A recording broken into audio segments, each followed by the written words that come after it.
call this meeting to order. Can I get approval for the consent agenda? So moved. Second. All in favor? Aye. Aye. Okay. Next on the agenda is the finance report. Yes, so first for the monthly financials, you have the balance sheet in your packet, showing in our checking we had $106,888.20 in the checking. Escrow was still holding $30,000, and then our properties held for sale are $42,504.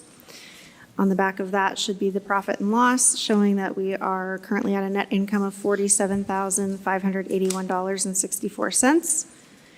The following page is the list of checks that were dispersed for the month of March. And then we have the budget versus actual. It's showing that we are pretty close to where we should be at a quarter of the way through the year, and we are at 22.74%. And then we just need a motion to approve and accept the March 2025 financials. Are there any questions on the finance report?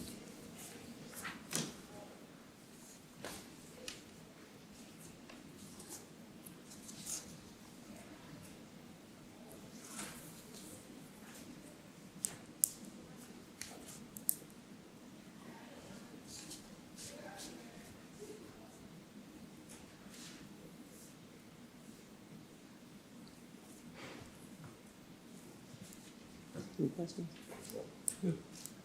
Can I have a motion to approve the finance report?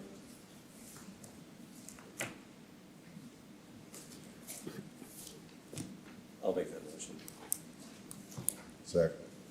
All in favor? Aye. And then also in your packet, we have the audited financial statements. So the first is the communication to those charged with governance. That just reviews how the documents were reviewed by Mardusel and their process for performing the audit, followed by their actual audited financial statements. And if you turn to what they have numbered as page 1, the statement of net position shows that at the end of December 2024, it showed we had accounts payable showing $71,328. The escrow deposits were the $30,000, and total liabilities the $101,328. On the following page, the statement of revenues, expenses, and changes in net position. It showed that we had grant income from the Erie County Land Bank of $507,671, miscellaneous income of $8,354, so a total operating revenue of $516,025. Let's see. And then after that, it was showing the management letter to the Board of Directors that we wanted to have a discussion. First, on the segregation of duties, they are recommending that a member of the board review unopened bank statements, including canceled check images, and a formal review of bank reconciliations by someone independent of the cash disbursement process. So we do, or I can provide the bank reconciliations at the monthly board meetings, but we were looking for guidance on what you would like to see if we possibly have a board member that would be willing to come in and open and review the paper bank statements. And additionally, we would have to pay a fee to the bank for having paper statements sent instead of just the electronic copies. So will that bank statement, as far as I guess the financial statements and different things like that, will that interfere with you preparing the monthly reports? If I still have access to the electronic copies and leave the paper bank statements untouched so that a board member can open and review those, that can be a separate process. All right, and so should that be the treasurer who would open the bank statements? Leave that to you, Paul. Pardon me? That's you, the treasurer, correct?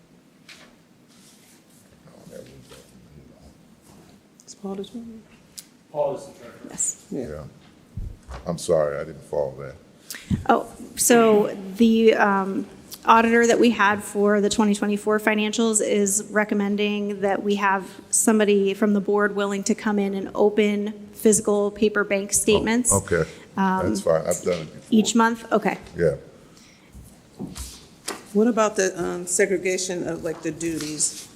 So on the back of that letter that they had, there were, under the financial reporting, they had an adjustment made due to a deficiency of the 2023 audit to remain in compliance with the generally accepted accounting principles.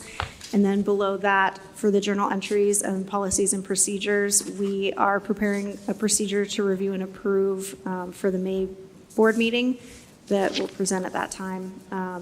That will be regarding, based on what guidance you would like for the bank statements, which we can propose that the treasurer would come into the office physically once a month to open those. And then we also have a policy that we would want to implement for regarding the journal entries on a quarterly basis. Okay.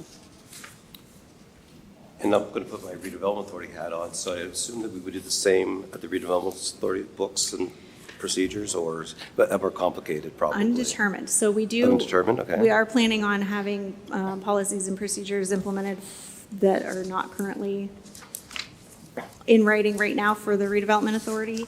But we do have a different audit in progress right now with a different auditing firm. So I'm waiting to see what their suggestions are. Okay. Generally, it's best to try to keep things streamlined, so if you're doing one for one organization, the same organization, I so agree. you're not doing one-offs. And It is easier that way, yes. it's a little harder to get there, but once you're there, I think Yes. that you'll find it beneficial. Right, and as it, to Debbie's point with the segregation of duty, certainly they do emphasize it as a small staff. It's certainly hard to stretch out those segregation of duties, but it was under the policies and procedures, certainly, as with a new auditor every year, they put a fresh set of eyes to the financial statements of the land bank. And so, certainly, I don't think we need a personnel management plan for the land bank, since the land bank does not have personnel to manage. But, certainly we don't have adopted procurement procedures. We always lean back on the redevelopment authority's procurement procedures. So there's just that, to Chuck's point, certainly, as with a lot of the other things, we have similar documents under both organizations with different letterhead on them, and we'll work to create those and have those for the May meeting, as April had mentioned. Okay, thank you. Are there any other questions on the auditor's findings of deficiency and consideration? Yes, ma'am. No, so No. essentially, we're looking for the board to accept the financial statements as presented. They're due to DECD by the end of the month. So we need a motion for that. Yes. I'll make that motion. That's all right. Do you have a question? No, I'll do that. That's okay. May I have a second? Second. All in favor? Aye. Thank you. All right, at this time, if we have any citizens who would like to be heard, we ask that you come to the podium. I also just want to mention, as far as we have developer proposals that are listed on the agenda today as well. When we get to that point of the meeting, the board will go into a closed executive session to discuss those. So if there are citizens who would like to be heard right now, please come to the podium. Madam Chair, members of the board, I'm Dr. Roche Vermaak. I'm the Executive Director of Habitat for Humanity of Erie. We put in a bid for the 211 Locust Avenue. Habitat, since 1991, has built 73 new houses in the city of Erie, 4 in Union City.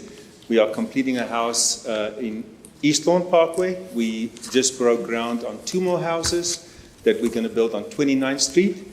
Our commitment has been to the city of Erie, and especially to the east side where there is no development.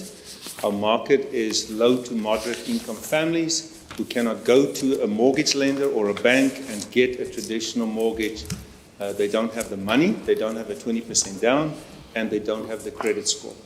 And so our focus is instead of properties just being vacant and not producing any income from the city and the state, the county from the taxes, to build houses. We sell the house at 0% interest over 25 years to families.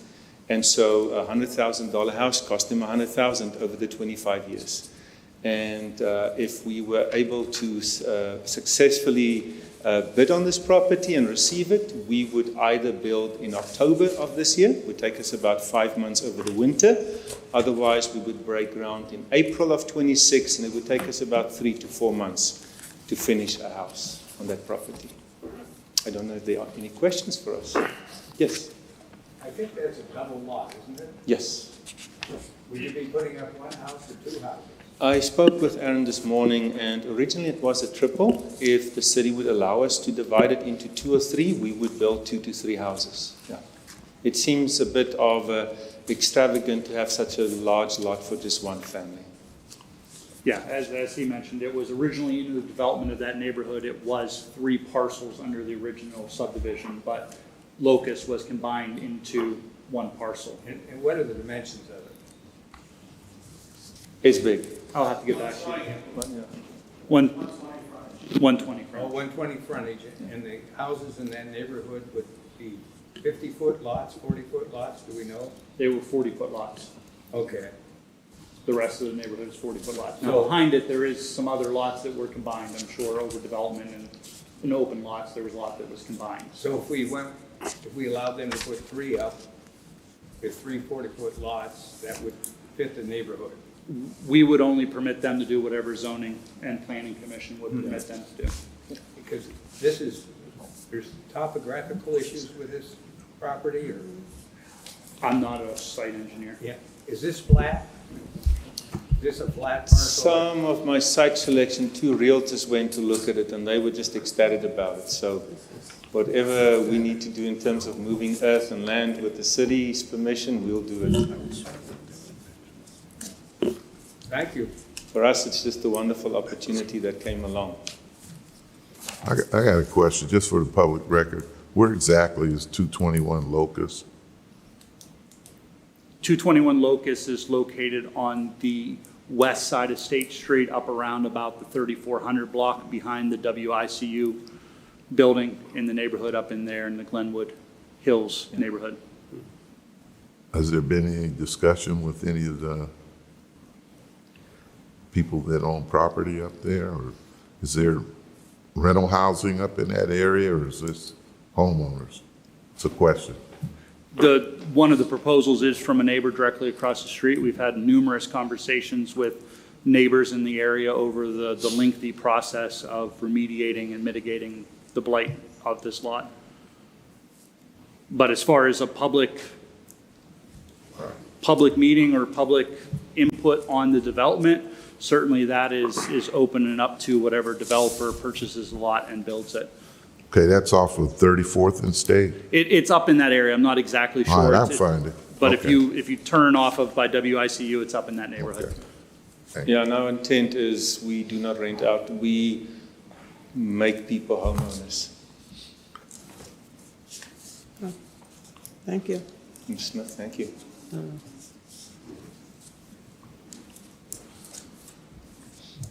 Is there anyone else who'd like to provide public comments?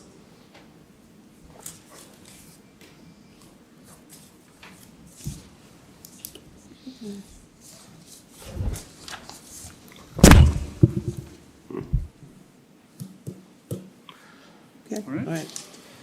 We will move to the report for the executive director.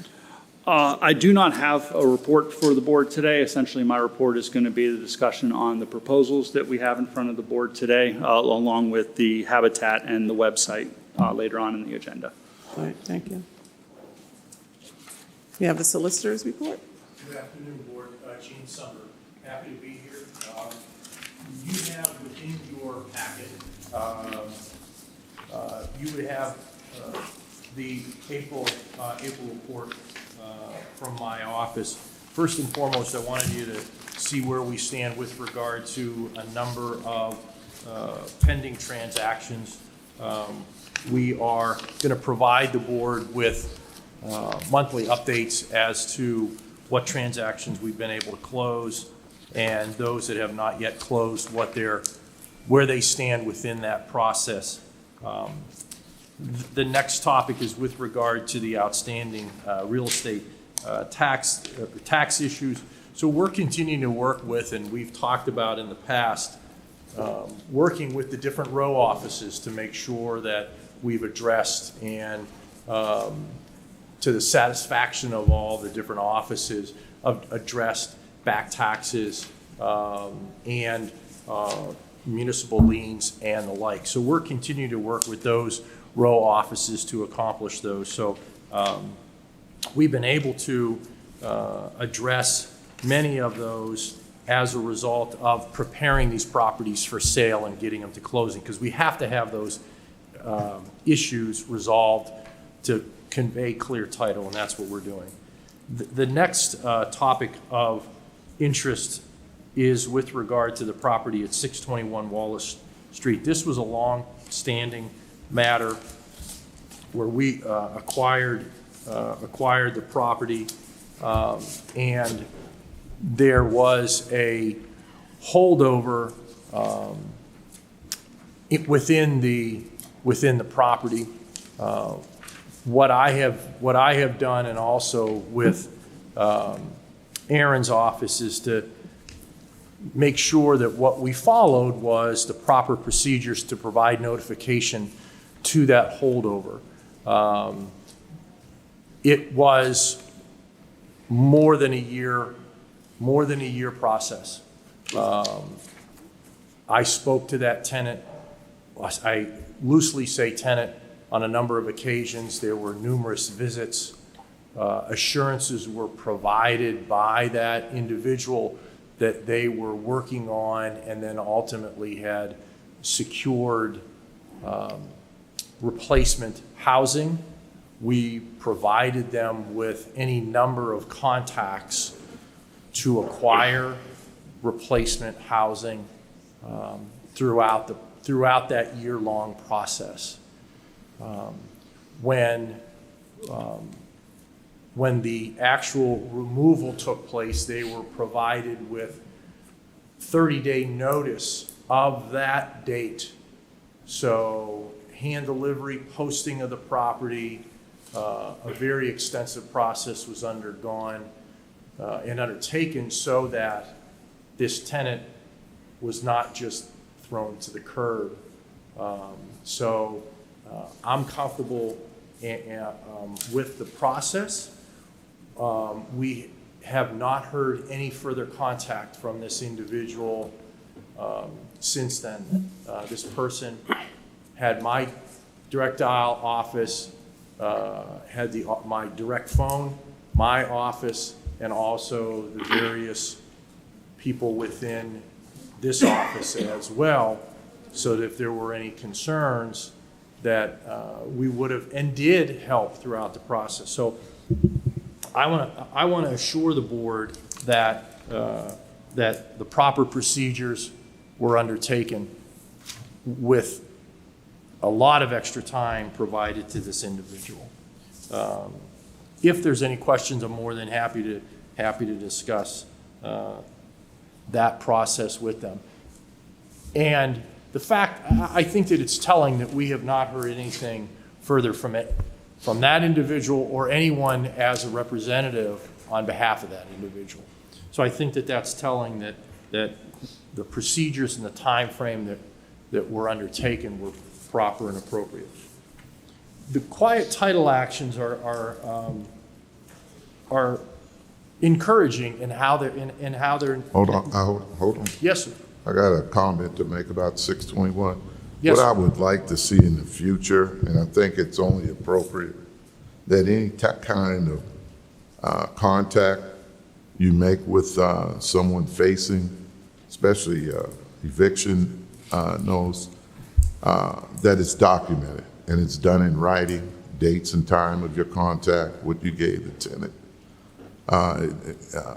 Because what we have is what you're saying you did, but if it's documented, then there's no blowback.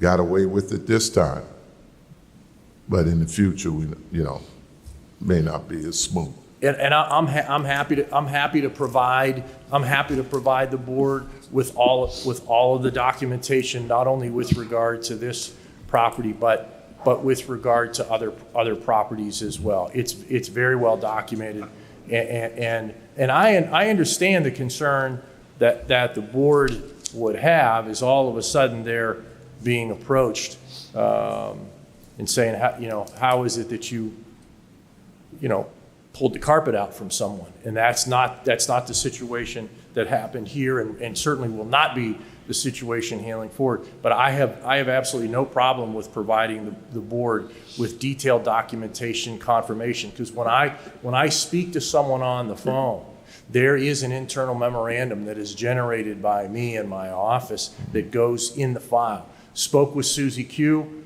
on this date with regard to the documentation that she received. She confirmed with me that she's reaching out to the various entities, and in this case, I had confirmation that she had a new lease with a new owner. So there is all that documentation, and I understand the board's position that you need to see that. I'm more than happy to provide that as we proceed down, because there's going to be more like this. So I think that it is appropriate that the board see those, and I'm glad to make a part of that ongoing monthly report so that okay, July 1st is when this is going to happen to this tenant down here. Here's what Gene and his staff and also Aaron's staff has done to confirm that July 1st is an appropriate date for that person to be physically removed.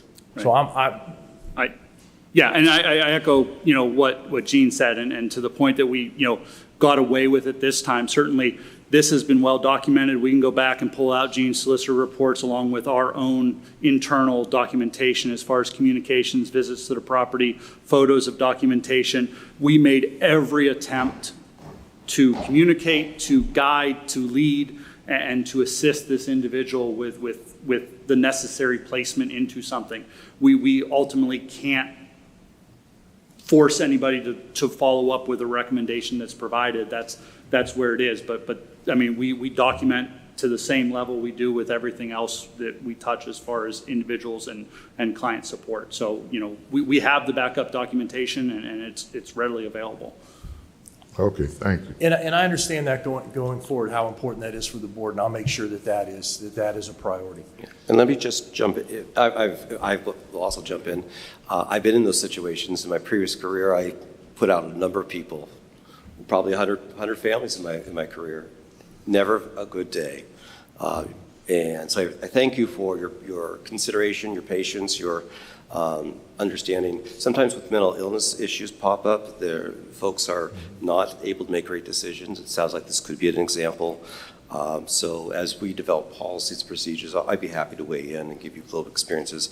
Was I successful? Sometimes. Was I unsuccessful? Many times. But and it's kind of funny just thinking we're the land bank, and now we're talking about people. So I guess it's a whole new foray for the land bank to actually have to address folks that are actually living in their situation. It's unfortunate, and not to continue the conversation too much more, but essentially, we do our due diligence. We check for utility status. Again, to your point, sometimes we can't harbor the stability of the individuals, but to live in a property without utilities, sometimes, we do what we do, but if a property looks vacant, but unfortunately somebody's still residing in it, which is unfortunate. And really the best thing you can do on the day of is just make a referral to a homeless shelter, and at least you know that they have a warm place to stay that night, and that's if appropriate. And there's a million tools, but it's hard to know which tool to use at the time. So I thank you for your consideration. Thank you. Absolutely. And the more information and feedback that I can receive as part of the process, that would be great. So thank you for all that, board. What I've also wanted to provide out here is to give you kind of a or a summary of the quiet title actions. Again, these are properties that were taken at the tax sale, and what we want to do is make sure that the title is free and clear so that these properties can be made available to third parties. We're being very successful with the judges. We've, again, as part of our procedure and process and learning curve, quite frankly, we've been able to confirm what judges are looking for, what judges are comfortable with. And so we did receive a number of orders. We still we still wait an additional 30 days after the judge signs the order before we file the final clearance of judgment. So if there is a party, even after the order, we still wait an additional 30 days to make sure that there are no questions out there or concerns by any third party. And on a final note, I wanted to provide the board with successful developments. These are long-standing processes that we were able to, with Aaron's office, to get across the finish line and to file the certificates of completion with regard to these properties. So these, again, are those efforts by this board and Aaron's staff to get places redeveloped, rehabbed. So these are success stories that I think is really important for the board to know and appreciate your efforts for the city of Erie. So with that, that's the conclusion of the solicitor's report. Happy to address any concerns. If there's any follow-up, I tell people, don't be bashful, let me know. If you've got a question or a follow-up, and the best way to get a hold of me is by email to do that. So thank you for your time. Thank you, Jane. All right, next on the agenda, unfinished business and new business. Are we gonna do the Habitat for Yeah, I Humanity? can speak of them of record, and then the board can take whatever action you wish, if you want to table them for next meeting or seek additional clarification. First up is Habitat for Humanity. In discussion with them, they have a property out at 2414 Linwood Avenue that they acquired back in 2018. It currently has a structure on it. It's a structure with no basement. Size of the house is small. It sits in the middle lot. I provided the parcel kind of overview, drone view of the property with your packet. So the house sits way back in the middle. It's actually closer to Fairmont Parkway than it is Linwood, but they're looking to build on it. Essentially, Habitat, resources for demolition is minimal. They were trying to seek out and reach for some assistance with demolition. And so I told them, I told Roche that certainly, we've entertained proposals like that in the past, and the board has decided for or against assisting with demolition. So he provided this information. I know it was, short, and we have a lot on the agenda, so the board can deliberate on this over the next month. And they've owned it since 2018, so I don't see a pressing issue or need to seek any kind of acceptance or that today, so. I agree. So specifically, what were they requesting?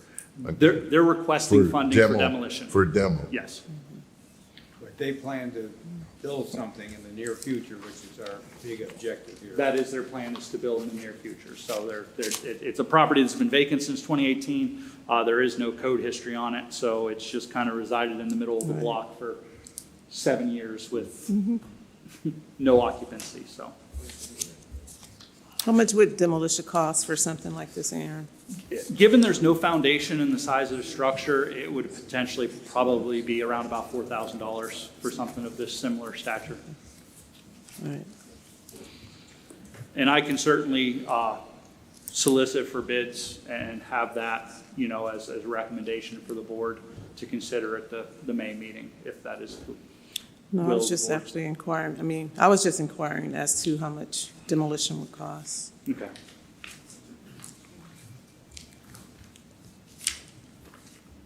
All right, and then the next one on the agenda, if want me to move on, is Erie Land Bank website update. So the Erie Land Bank website was created in 2017 by WorkBot. It's functions fine, but there's some limitations to our ability to modify and edit. And I had a discussion with them last week. There's some changes and some updates to technology. It's been essentially about 8 years since the Land Bank website was created. There's some things and some functionality that we could have added to it. and some things that necessarily we can't do as a staff that we would need them to do. So their request is really my request is an overall, just a refresh on the land bank website, update a lot of the functionality of it, give us a better CMS that's updated and current. Technologies, they typically say, recycles every 3 years. So, we're a little bit coming up on 3 times that recycle. So the website is great. The CMS system does work very well for us. It is drag and drop in that, but there's just a lot of things. And so we could go in and we could piecemeal change it, but we could go and also look at it holistically and just have a complete refresh on it. So I think the overall proposal is over $8,000 to revise it. Certainly, I'm not looking for any approval or anything today. I'd like the board to review that document, put some thought to it, and then we can talk more about it at the May meeting.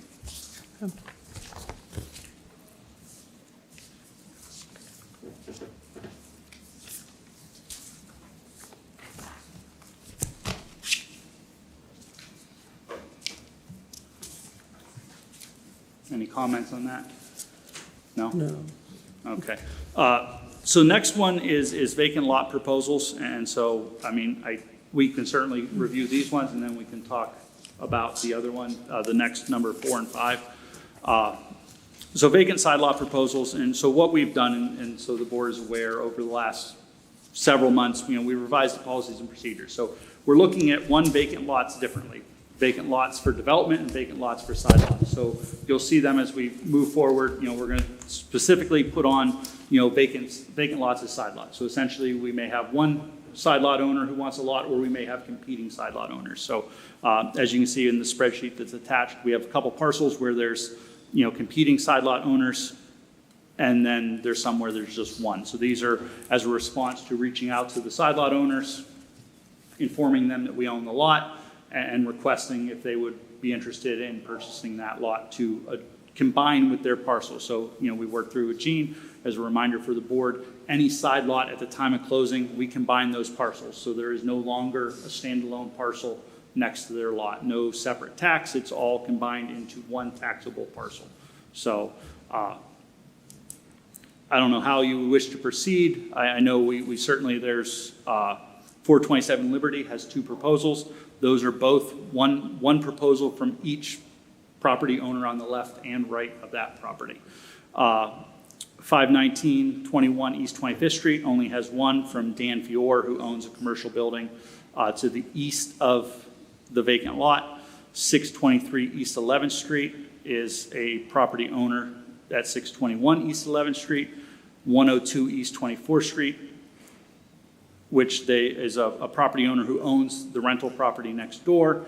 And then 715 West 4th Street, which is essentially nobody to the left or right of the parcel. We have John Reitinger, who owns the parcel behind it on 5th Street, and Mr. Rodriguez, who owns the parcel directly across the street from it on 4th Street. So, go ahead, Senator. Yeah, I see on several of these that the request is for parking. And what requirement do we have for parking on a side lot? Can they just pull it onto the dirt? Or No. are they required to pave it, or what's required? Because they can look like hell, if it's a rutted Right, so dirt parking lot. certainly I would defer to zoning on that. I know property maintenance code requires some kind of gravel subbase for parking, that they're not permitted to just park on grass. However, they would be required to, and it's in our agreement, that they have to seek zoning approval, they have to get a curb cut, install a driveway, that is all there. It's a matter of whether or not they proceed with it post our sale or not is where we kind of step away from it. And all these lots are big enough to be buildable? I mean, they're at least 30 feet of frontage? I guess you would have to define buildable and the zoning variances that would be required to build on that. So certainly anything is buildable with the right amount of variances, but I'm also not the zoning board, so. Well, sometimes we have quite small lots, Right, and I would essentially consider these normal size. unbuildable lots without Okay. joining it to a second lot to make it so that the zoning variances weren't huge. Well, there's value to parking for income properties. I have a 41-foot lot in the 300 block of West 4th Street which is next to a big flat, mine's vacant. I've turned down offers for 10,000 for it. On-street parking is at a premium in some areas, and if they want to put these students in, they need Right. parking lots. So there's, there's value to these Yeah, I mean, lots for that use. I will say, and anyone that's familiar with the lot structure in the city of Erie, 427 Liberty is essentially one of those 3 parcels at the corner of a block, which there is no off-street parking, there is no driveway. They're essentially the size of the house, and that's it. So, when we look at a structure like that we acquire, when it's at that point where, is it rehab or not, rehabbing that structure, we have to consider would push 2 more cars onto a street that's already overburdened with on-street parking. Now what we've done is essentially created a parcel where one of the property owners who doesn't have off-street parking has the ability to purchase it and create off-street parking. So we've created a benefit and helped a burden for Public Works in their snow removal and other such services that occur, and have problems with on-street parking.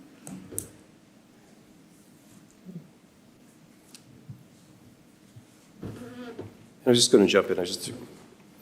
I think it's good to remind the purchasers that I think it's, when you're building a parking lot of over 4 cars, it requires a solid surface and stormwater management, which can really add up. And I say that because well-intended people want to proceed and they don't understand what things are eventually going to cost, and then they're stuck. And then eventually will be recycled back to the land bank, possibly, if they can't make it a go of it then. So if there's a way to give a toolkit or some factual information so people can understand what they're getting themselves into. Yeah, I know our agreement defines zoning and the requirements Yes. for them seeking approval, and we've talked about that certainly with that, but I think a lot of it goes to, at the time of closing, when we combine that parcel with their already existing parcel, Okay. that one, the parcel's never gonna come back to us through tax sale. Okay, good. Because we did see that early on in the land bank, when we conveyed side lots, they would just stop paying the taxes on the side lot. And what's it gonna do? It's gonna go to upset sale because no one's gonna want the lot, and then it's helping nobody. So, Gene works now at the closings to combine those parcels together. So now they have a parcel that, one, they can build a garage on if they seek the proper approvals, but then they can also do a driveway, which again falls outside of our preview, and certainly falls into zoning, code enforcement, planning, and all the other things that are associated with that. I mean, really, it's like when you look at 427 Liberty, I wish the 2 owners would work together, split it, and put in driveways, but that's, again, not for us to determine. Because the subdivision Patrick, is. do you want to say something? I apologize, I just had a comment I can't even touch if I may. Yeah. I'm Patrick Groner Jr., and it does pertain to 427 Liberty. In doing what I've been doing recently, I've looked for optimal usage of these vacant lots, and of course, building homes is optimal, but there's a lot where that's not going to happen, or it doesn't seem like it's going to happen. So I have a question, and that is that, for instance, 427 Liberty, where you have mutual interest on both sides, has the land bank in the past considered a subdivision where, is a 40-foot lot? Yes, 35 or 40. Okay, I can't remember for sure. Has the land bank considered in the past a subdivision where 17, 20 feet goes to each side, thereby allowing parking for both and helping to alleviate the congestion you talked about? That's just a question. No, and I will say on 2 separate occasions, I think it was about 2 years ago, we had a situation like this. Unfortunately, neither owner wanted to split the cost of a subdivision. And the cost of the survey, the cost to already purchase it, but then also the cost to do a subdivision, neither of them wanted to pay it, so. So I will give you some sales advice, force them as a condition of getting it, and you'll probably see it happen. Because that's a city lot, that shouldn't be more than $700 to survey that. Leave it at that. Were we going to move on these today or at the next meeting? No, I would like some action on them today, so we can move these proposals. We get proposals all the time, so it's nice to Okay. keep them moving. All right, so for 427 Liberty, we have a proposal for $600, and then there's one for $752, and escalation could be $1,500, and then the other one is $2,502 at $100 increments. Yeah, so by looking at that, essentially the sale price if you went strictly off the proposals, the sale price would be for Heights and Raider for $1,500 or $1,600.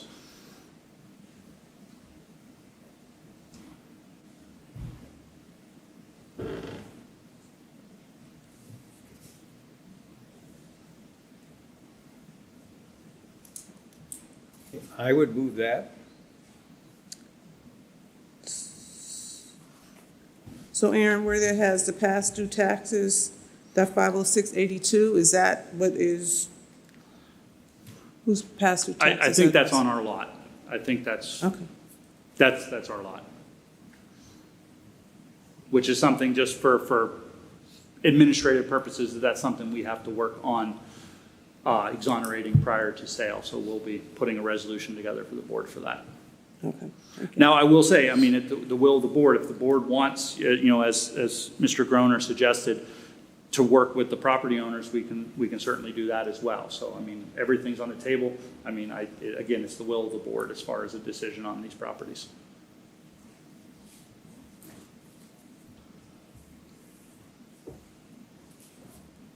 Comment?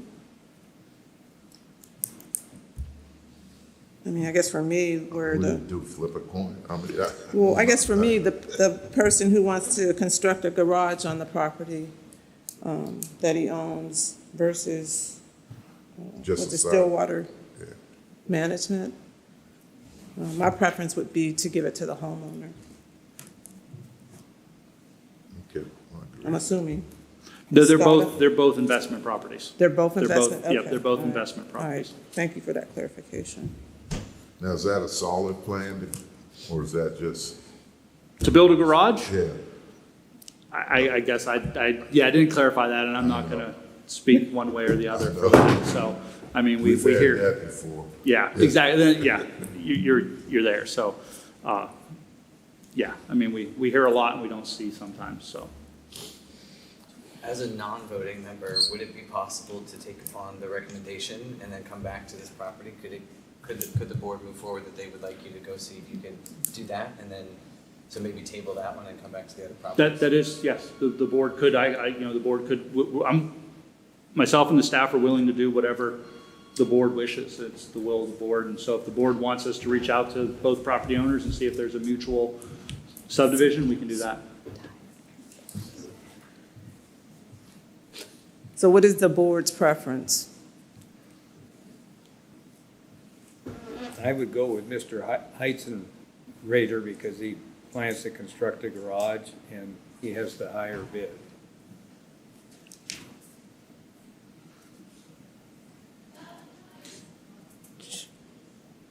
Do you know what the, I guess the timeline is, Aaron, to build this garage? Because it is a side lot, we don't ask for that kind of information. We're essentially selling it to an owner to combine it with their parcel. So that's our only goal and purpose here. Certainly, we want them to detail out their plan, but we don't hold them to anything. And I suppose that even if he didn't build the garage and made it a green space, that's the same proposal of the other buyer. So now that those are even, the tipping point is the offer price, Yes. right? You agree?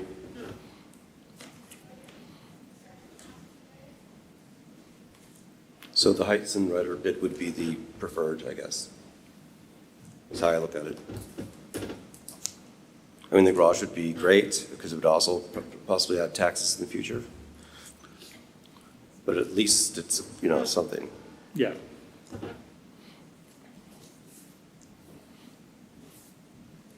Someone want to make a motion on one of these? I'll move it. Which one did you say? I'll move that we accept the bid of Mr. Heights and Raider, And I'll second that motion. which is $1,600, I think. Yes, it's $1,600. Okay. All in favor? Aye. Aye. All? All abstentions? It's one. Okay. All right, the next one is 519 to 521 East 25th Street. This one is for side yard or off-street parking. and $500 is the proposed amount for the lot.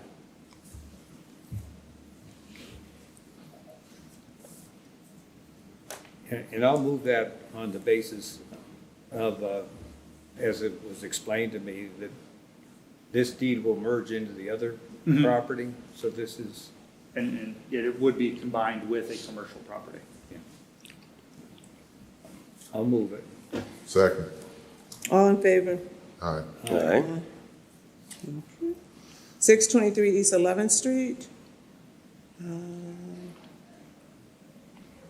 It is for expansion of a current property and garden.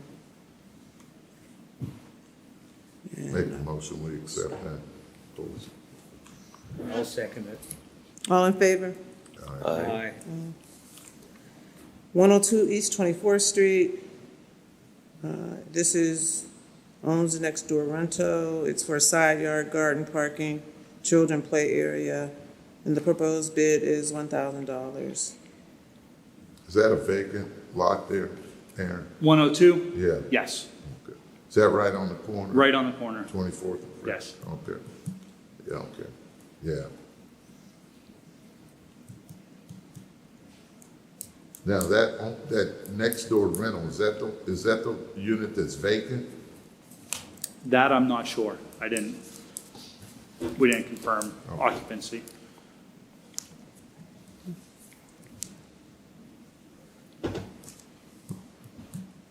Make the proposal, we accept that, Can I get a second? the offer from, Mr. Sharma. And I'll second it. All in favor? Aye. Aye. All right, so 715 West 4th Street actually has two proposals. One is expansion of the current property. The other one is storage for tree business with plans to eventually build a house. And the bid from John Redinger is $2,500, and the one from Jose Luis Rodriguez is $500. I got a question, Aaron. Yeah. Directly behind property, it has 2317 Front. What does that mean? That is Is a that typographical business? error. No, John Reidinger directly behind, so he lives at 716 West Fifth Street, which is directly behind 715 West 4th Street. Okay. Yeah, that Is directly that his behind, that's business a, address or something? yeah, I don't know what that address is. Okay. Yeah, John's primary residence is 716 West Fifth Street. Okay. And also, just for a point of reference, I know for a fact, you can't use a residential lot for storage for a tree business, so that would be a zoning violation. And once again, the deeds would be merged even though they're not side by side? Yes. Yeah, I would move that we accept Mr. Reitlinger's offer of $2,500. I second. All in favor? Aye.